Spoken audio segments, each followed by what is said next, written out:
एक बार की बात है, उदयपुर गांव में एक ज्ञानचंद नाम का पुजारी रहा करता था। वो गांव के एक छोटे से मंदिर में पूजा पाठ किया करता था।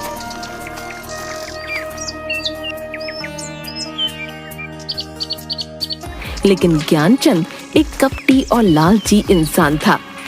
एक दिन गांव का सबसे धनी बनिया कुछ सोने की मोहरें और चांदी के सिक्के लेकर मंदिर आता है और ज्ञानचंद पुजारी से बोला, ये लीजिए पुजारी जी, आज भगवान के चरणों में देने के लिए कुछ दान लाया हूँ। अरे हाँ हाँ, क्यों नहीं। भगवान के चरणों में जो भी तुम सच्ची भावना से चढ़ाओगे उसका तुम्हें दुगना ही मिलेगा। हाँ। जिसके बाद वो धनी बनिया सोने की कुछ मोहरें और चांदी के कुछ सिक्के मंदिर की दान पेटी में डाल देता है। ये देखकर ज्ञानचंद पुजारी की आंखों में लालच आ जाता है। अरे वाह, इतना सारा धन, अगर ये मुझे मिल जाए तो मेरे तो मजे ही आ जाएंगे। हाँ, वाह, पूरी जिंदगी इस मंदिर का पुजारी बनकर नहीं गुजारनी पड़ेगी। हाँ। अच्छा पुजारी जी, अब मैं चलता हूँ। जिसके बाद वो वहाँ से चला जाता है। तभी ज्ञानचंद दान पात्र में से धन निकालकर एक पोटली में अपने घर ले जाता है।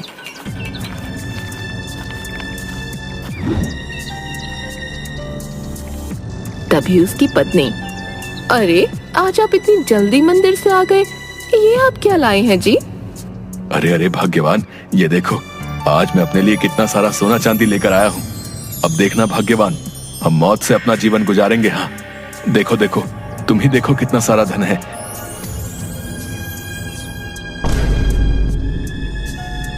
अच्छा, अब हम यहाँ और नहीं रह सकते, हमें यहाँ से जाना होगा। चलो यहाँ से। अरे ये क्या बोल रहे हैं आप? आखिर हम जाएंगे कहाँ? मेरी तो कुछ समझ नहीं आ रहा। जरूर आप मुझसे कुछ छुपा रहे हैं। ये धन कहाँ से लाए हैं आप? मुझे कुछ भी ठीक नहीं लग रहा। अरे भाग्यवान, जितना कहता हूँ बस उतना करो। चलो यहाँ से।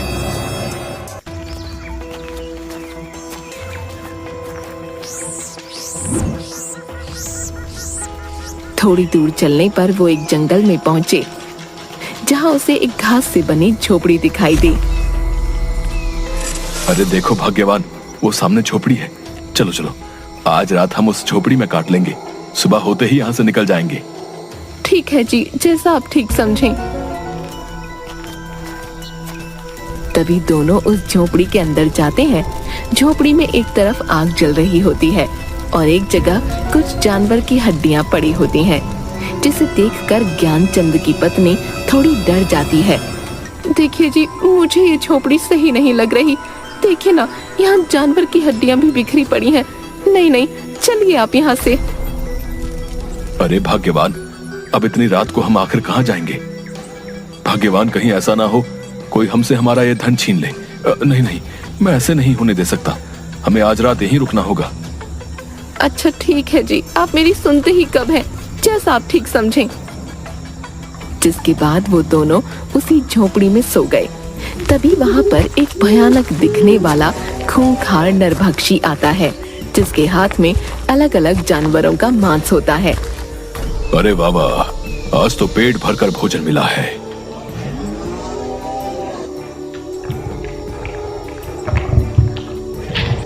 हाँ, आनंद आ गया।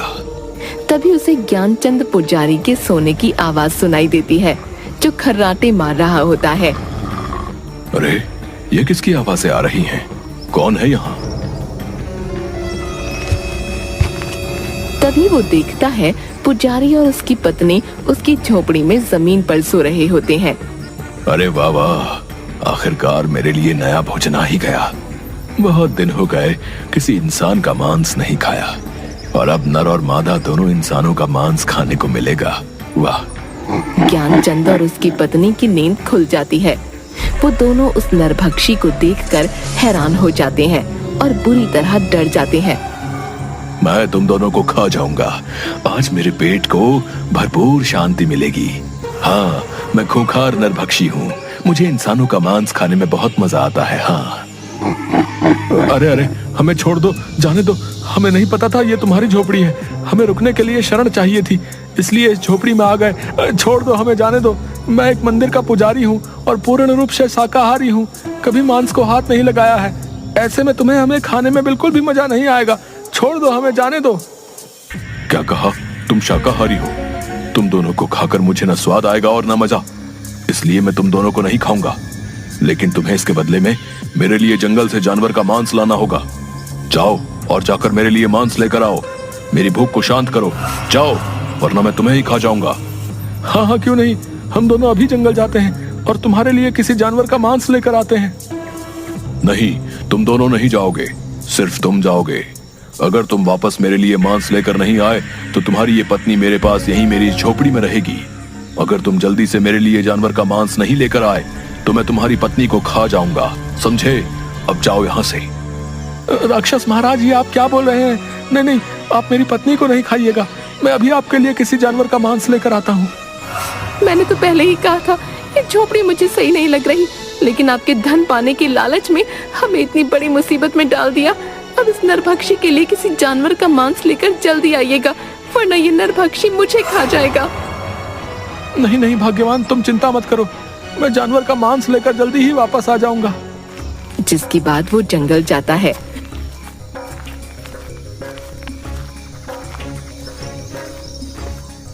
जंगल में थोड़ी दूर चलने पर वो देखता है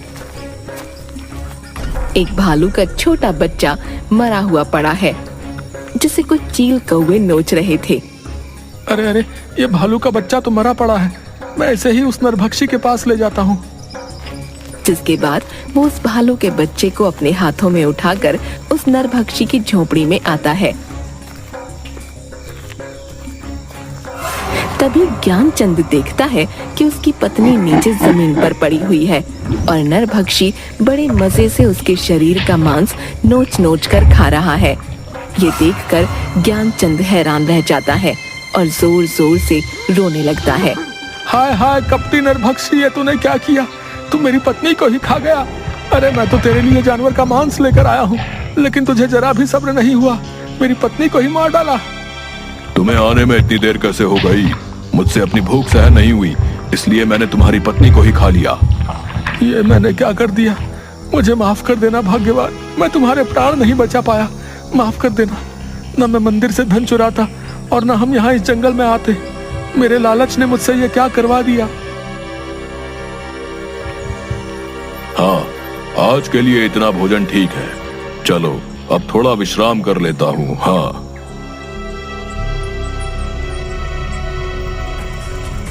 जिसके बाद वो अपनी झोपड़ी में सो जाता है। तभी ज्ञानचंद रोते हुए अपनी पत्नी की हड्डियों को उठाता है और जंगल की ओर चल देता है। वो अपनी पत्नी की हड्डियों को लेकर जंगल में जाता है और एक विशाल पेड़ के नीचे बैठ जाता है और रोने लगता है। मुझे माफ कर देना भाग्यवान, मेरे लालच ने तुम्हारी ये दशा कर दी है, मुझे बहुत पछतावा है, भगवान मुझे माफ कर देना। तभी उसे रोते देख पेड़ पर से एक गिद्ध की आवाज आती है। क्या हुआ है तुम्हें? तुम क्यों रो रहे हो? ये मेरे सोने का वक्त है, लेकिन तुम मेरी नींद में बाधा डाल रहे हो। ज्ञानचंद उसे देखकर थोड़ा डर जाता है। उस खूंखार नरभक्षी ने मेरी पत्नी को मार डाला, अब मैं क्या करूंगा? मेरी प्रिय पत्नी मुझे छोड़कर चली गई है, अब भला मैं जीवित रहकर क्या करूंगा? अब मैं भी मर जाना चाहता हूँ। मैं खुद ही उस खूंखार नरभक्षी को अपने आप को समर्पित कर दूंगा, अब मैं जीना नहीं चाहता। उस खूंखार नरभक्षी ने तुम्हारी पत्नी को भी मार डाला है। इस खूंखार नरभक्षी का आतंक तो इस जंगल में बढ़ता ही जा रहा है, जिसकी वजह से अब इस जंगल के जानवर पूरी तरह से खत्म होने को हैं। वो एक खूंखार नरभक्षी है, लेकिन मैं इसमें तुम्हारी सहायता कर सकता हूँ। तुम्हारी पत्नी फिर से जीवित हो जाएगी। ज्ञानचंद ये सुनकर थोड़ा खुश हो जाता है। क्या सच में तुम सच बोल रहे हो? क्या मेरी पत्नी फिर से जीवित हो सकती है? तुम कौन हो? आखिर मेरी पत्नी कैसे जीवित हो सकती है, बताओ मुझे। मेरा नाम गरुड़राज है, मेरे पास दैविक शक्तियां हैं, इसलिए वो खूंखार नरभक्षी मुझे कुछ नहीं कर सकता। तुम्हारी पत्नी का जीवित होने का सिर्फ एक ही रास्ता है, जिस पर चलकर ही तुम अपनी पत्नी को जीवित कर पाओगे, लेकिन वो रास्ता बहुत कठिन होगा। गरुड़राज, आखिर क्या है वो कठिन रास्ता? मुझे बताओ, मैं अपनी पत्नी को फिर से जीवित करने के लिए किसी भी कठिन रास्ते पर जाऊंगा। इस जंगल के उस पार एक गुफा है, जिसमें एक बहुत ही महान तपस्वी देवराज रहा करते हैं। तुम्हें उनसे मिलना होगा। वही तुम्हारी पत्नी को फिर से जीवित करने की राह दिखाएगा। लेकिन देवराज तपस्वी किसी भी इंसान को अपनी गुफा में इतनी आसानी से आने नहीं देता। तुम्हें उससे मिलने के लिए कई चुनौतियों का सामना करना पड़ेगा। गरुड़ राज, मैं जरूर उस गुफा में उस महान तपस्वी के पास जाऊंगा, चाहे फिर मुझे कितनी ही मुश्किलों का सामना क्यों ना करना पड़े। तभी गरुड़ राज उसे अपना एक पंख देता है। ये लो मेरा ये जादुई पंख ले जाओ। जब तुम उस गुफा में मुश्किल में आओगे तब ये मेरा जादुई पंख तुम्हारी सहायता करेगा। ज्ञानचंद वो पंख लेकर जंगल के पार वाली गुफा में जाता है।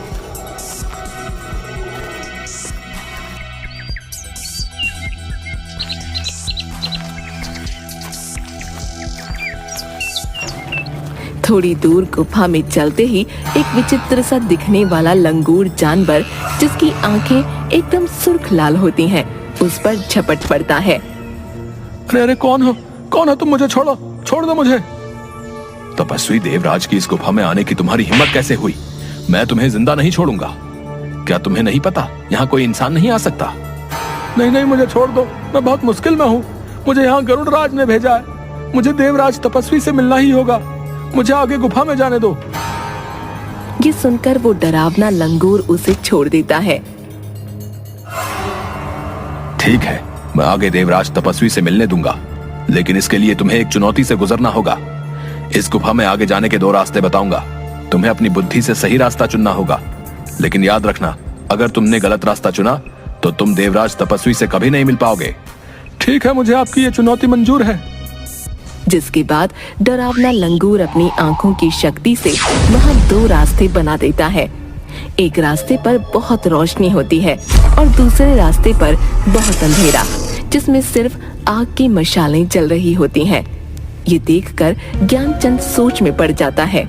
कुछ देर सोचने के बाद, मैं अंधेरे का रास्ता ही चुनूंगा, क्योंकि अंधेरे के बाद ही जीवन में उजाला होता है और मुझे अपने जीवन में उजाला करने के लिए अपनी पत्नी को जीवित करना है। मुझे देवराज तपस्वी इसी अंधेरी राह पर मिलेंगे। डरावना लंगूर ये सुनकर थोड़ा खुश हो जाता है। बहुत अच्छा जवाब दिया तुमने। तुम्हारी राह इसी अंधेरे रास्ते से होती हुई उजाले की ओर जाती है। तुम्हें ऐसे ही अपनी बुद्धि और विवेक का इस्तेमाल करना होगा। अब तुम जाओ। ज्ञानचंद अंधेरे रास्ते की ओर बढ़ता है। तभी थोड़ी दूर पर वो देखता है एक बहुत बड़ी शिला दिख रही है। ये क्या? गुफा में आगे जाने का तो कोई रास्ता ही नहीं दिखाई दे रहा। वो उस शिला के पास जाता है। इतनी बड़ी शिला, आखिर इसका क्या मतलब हो सकता है? लगता है शिला के उस पार ही मुझे देवराज तपस्वी से मिलने का रास्ता मिलेगा। तभी ज्ञानचंद उस शिला को हटाने की बहुत कोशिश करता है, लेकिन वो अपनी जगह से टस से मस नहीं होती। तभी उसे शिला के उस पार एक आवाज सुनाई देती है। कौन हो तुम और क्यों इस शिला को हटाने की कोशिश कर रहे हो? क्या तुम जानते नहीं, ये गुफा देवराज तपस्वी की है। यहाँ किसी भी इंसान का आना मना है। फिर तुम क्यों आए हो? मैं बहुत ही मुसीबत में हूँ। मुझे यहाँ गरुड़ राज ने भेजा है। मुझे देवराज महान तपस्वी से मिलना है। उनसे मिले बिना मैं यहाँ से नहीं जाऊंगा। तुम्हें गरुड़ राज ने भेजा है, इसका तुम्हें प्रमाण देना होगा। तुम्हें एक चुनौती का सामना करना होगा, तभी तुम इस शिला के पार आ सकते हो। मुझे आपकी चुनौती मंजूर है। क्या करना होगा मुझे बताओ। इस शिला को खोलने की चाबी का पता तुम्हें अपनी बुद्धि से लगाना होगा, तभी तुम इस शिला के अंदर आ पाओगे। ज्ञानचंद ये सुनकर सोच में पड़ जाता है और कुछ देर सोचने के बाद वो देखता है कि शिला पर अचानक से एक निशान दिखने लगता है, जो बिल्कुल गरुड़ राज के दिए पंख की तरह होता है, जो कि ज्ञानचंद के पास होता है। वो उस पंख को अपने हाथ में लेता है। अच्छा, तो इस शिला की चाबी ये पंख ही है, क्योंकि इस शिला पर दिखाई दे रहा ये निशान गरुड़ राज के पंख की तरह है। जैसे ही ज्ञानचंद उस पंख को शिला पर रखता है, वो पंख उस शिला में समा जाता है और शिला का द्वार खुल जाता है। ज्ञानचंद उस शिला की गुफा के अंदर जाता है और देखता है कि देवराज तपस्वी एक स्थान पर अपनी ध्यान मुद्रा में बैठे हुए हैं और ओम का उच्चारण कर रहे हैं। ओम ओम ओम ओम। तभी ज्ञानचंद उसके पास जाता है। हे महान तपस्वी देवराज, आंखें खोलिए, मुझे आपकी सहायता की आवश्यकता है। आप ही मेरी सहायता कर सकते हैं, आंखें खोलिए अपनी। कि देवराज तपस्वी अपनी आंखें खोलता है। कौन हो तुम और क्यों आए हो हमारी गुफा में? यहाँ हम अपनी ध्यान मुद्रा में रहते हैं, इसलिए किसी भी इंसान का यहाँ आना वर्जित है। लेकिन तुम यहाँ इतनी चुनौतियों का सामना करके आए हो, तो हम तुम्हारी सहायता अवश्य करेंगे। बताओ हमें, हम तुम्हारी क्या सहायता कर सकते हैं? मैं एक मंदिर का पुजारी था, लेकिन अपने लालच के कारण एक दिन उस मंदिर से कुछ सोना चांदी चुराकर अपनी पत्नी के साथ इस गुफा के पार वाले जंगल में आ गया। लेकिन वहां हमारा सामना खूंखार नरभक्षी से हुआ और उसने मेरी पत्नी को ही अपना शिकार बना लिया। वो खूंखार नरभक्षी एक एक करके सभी जंगल के जानवरों को अपना शिकार बना रहा है। मैं अपनी पत्नी को दोबारा से जीवित करना चाहता हूँ। मेरी पत्नी की जान मेरे ही लालच के कारण गई है, इसलिए मैं अपनी पत्नी को फिर से जीवित करना चाहता हूँ। अब आप ही मेरी सहायता कीजिए देवराज। दुष्ट व्यक्ति, तुमने अपने लालच के कारण अपनी पत्नी को गवा दिया है। मैं तुम्हारी सहायता नहीं करूंगा, जाओ यहां से। ज्ञानचंद ये सुनकर तपस्वी के पैरों में गिर पड़ता है। नहीं नहीं देवराज, ऐसा मत बोलिए।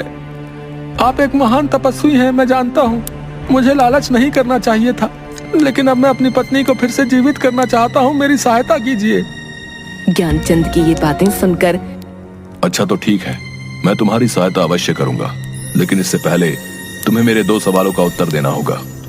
तुम्हारे दूसरे उत्तर में ही तुम्हें वो वस्तु मिलेगी जिससे तुम अपनी पत्नी को दोबारा जीवित कर सकते हो, और उस खूंखार नरभक्षी का विनाश भी उसी से होगा। इसलिए तुम्हें अपनी बुद्धि और विवेक का उपयोग करके ही दोनों उत्तर देने होंगे। अगर कोई भी उत्तर गलत हुआ तो हम तुम्हारी सहायता नहीं करेंगे। तुम्हें यहाँ से खाली हाथ ही जाना होगा। नहीं नहीं तपस्वी देव, मैं यहाँ से खाली हाथ नहीं जाना चाहता। मैं आपके दोनों सवालों का सही उत्तर देने की जरूर कोशिश करूंगा। तो बताओ, तुम्हारा पहला प्रश्न है, इस संसार में मनुष्य के जीवन में भाग्य बड़ा है या बुद्धि? ज्ञानचंद ये सुनकर थोड़ा सोच में पड़ जाता है। आपके इस प्रश्न का उत्तर बुद्धि है देवराज तपस्वी, क्योंकि मनुष्य के जीवन में बुद्धि ही वो मार्ग है जिस पर चलकर भाग्य को बदला जा सकता है। भाग्य कभी भी बुद्धि को नहीं बदल सकता है, लेकिन बुद्धि में वो गुण होते हैं कि वो भाग्य को बना और बिगाड़ सके।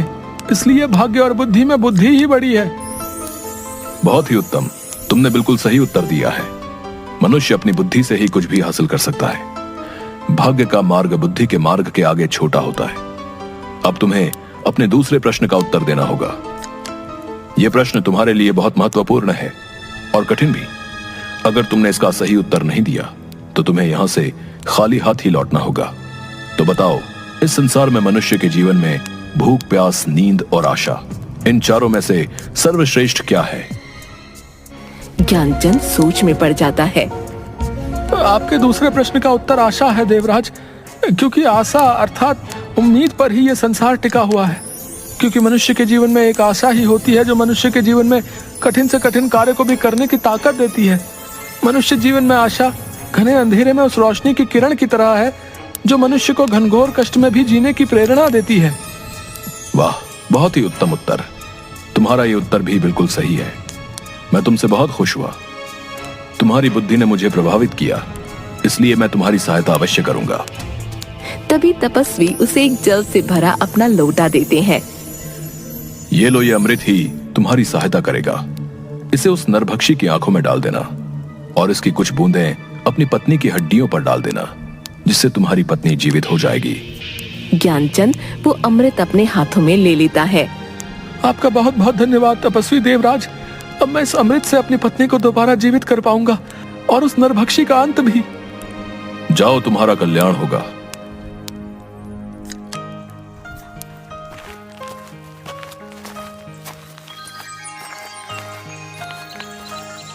जिसके बाद ज्ञानचंद अमृत लेकर उसी जंगल में जाता है। तभी उसे वो नरभक्षी मिलता है। नरभक्षी ज्ञानचंद के हाथ में वो अमृत का लोटा देख लेता है। अच्छा, तो तू उस तपस्वी देवराज के पास गया था। उसने ही तुझे मेरे अंत का रास्ता बताया होगा, लेकिन मैं ऐसा नहीं होने दूंगा। मैं तेरे सामने ही नहीं आऊंगा तो तू मेरी आंखों पर यह अमृत भी नहीं डाल पाएगा। लेकिन मैं तुझे जिंदा नहीं छोड़ूंगा। हाँ, मैं तुझे भी खा जाऊंगा। और नरभक्षी ज्ञानचंद को अपने दांतों से उसकी गर्दन से पकड़ लेता है। तभी वहाँ गरुड़ राज पेड़ से खूंखार नरभक्षी के ऊपर छलांग मारता है और नरभक्षी ज्ञानचंद की गर्दन को छोड़ देता है। ये तूने अच्छा नहीं किया गरुड़, मैं तुझे भी जिंदा नहीं छोड़ूंगा। आज तुम दोनों को खाकर ही मैं अपनी भूख मिटाऊंगा। हाँ। कि तभी अचानक से ज्ञानचंद अपने हाथ में उपस्थित अमृत खूंखार नरभक्षी की आंखों में डाल देता है। अमृत डालते ही वो नरभक्षी जोर जोर से चिल्लाने लगता है।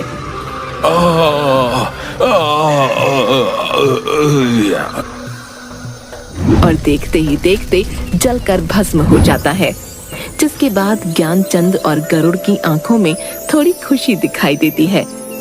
नरभक्षी का तुमने अंत कर दिया है। वाकई तुम बहुत बहादुर निकले। अब जाओ और अपनी पत्नी की हड्डियों पर इस अमृत की बूंदें डाल दो। जिसके बाद ज्ञानचंद अपनी पत्नी की हड्डियों पर उस अमृत को डाल देता है, जिसके बाद उसकी पत्नी दोबारा जीवित हो जाती है, जिसे देखकर ज्ञानचंद खुश हो जाता है। आखिर तुम फिर से जीवित हो ही गई भाग्यवान। तुम मेरे पास दोबारा लौट आई हो। मेरे लिए इससे बढ़कर और कुछ भी नहीं। लेकिन ये सब कैसे हुआ जी? मुझे तो उस खूंखार नरभक्षी ने मार डाला था, फिर ये सब कैसे हुआ?